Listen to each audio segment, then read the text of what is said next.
की और हिमाचल को बदनाम करने का एक अभियान चलाया है। इसका प्योरली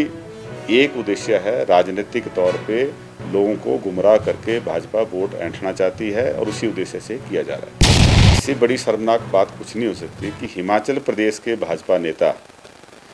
जितना हिमाचल को बदनाम करने के लिए जहां चुनाव हो रहे हैं उन राज्यों में जाके दुष्प्रचार कर रहे हैं और वही दुष्प्रचार जो है अपने केंद्रीय नेताओं के माध्यम से हिमाचल को बदनाम के लिए कर रहे हैं। इससे अगर 10वां हिस्सा भी इन्होंने इस बात के लिए प्रयत्न किए होते कि जो हिमाचल के क्लेम्स भारत सरकार के पास पेंडिंग हैं, चाहे वो पोस्ट डिजास्टर नीड असेसमेंट के आधार पर हमने 9200 करोड़ रुपए के क्लेम फाइल किए उसकी बात है, चाहे हमारा जो एनपीएस में 9000 करोड़ रुपए से ज़्यादा जमा है उसको वापस लेने की बात हो, चाहे वो हमारी जो रेवेन्यू डेफिसिट ग्रांट भारत सरकार ने कम की है उसको बढ़ाने की बात हो, चाहे अन्य योजनाओं के तहत हिमाचल प्रदेश के जो हकों की बात है उसके बारे में कभी इन्होंने चर्चा नहीं की और हिमाचल को बदनाम करने का एक अभियान चलाया है। इसका प्योरली एक उद्देश्य है, राजनीतिक तौर पे लोगों को गुमराह करके भाजपा वोट ऐंठना चाहती है और उसी उद्देश्य से किया जा रहा है। हिमाचल प्रदेश में जिस फ्रीबीज के लिए हिमाचल प्रदेश को बदनाम किया जा रहा है,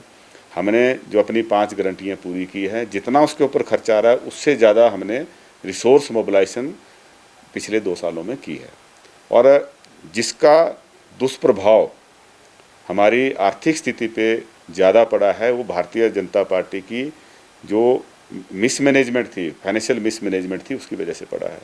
आप इस बात को जानते हैं कि भारतीय जनता पार्टी ने दोबारा से सत्ता हथियाने के लिए 2022 में कई तरीके के फ्रीबीज बांटे, जिस वजह से आज एक इकोनॉमिक जो सिचुएशन है हमारी बिगड़ी है। इसीलिए प्योरली भारतीय जनता पार्टी का ये पिछला जो 5 साल का मिसरूल है और उससे पहले की जो मिसरूल था उसके लिए वो जिम्मेवार हैं। इस सरकार को 90,000 करोड़ से ज़्यादा की लोन लायबिलिटी जो हैं वो विरासत में मिली हैं।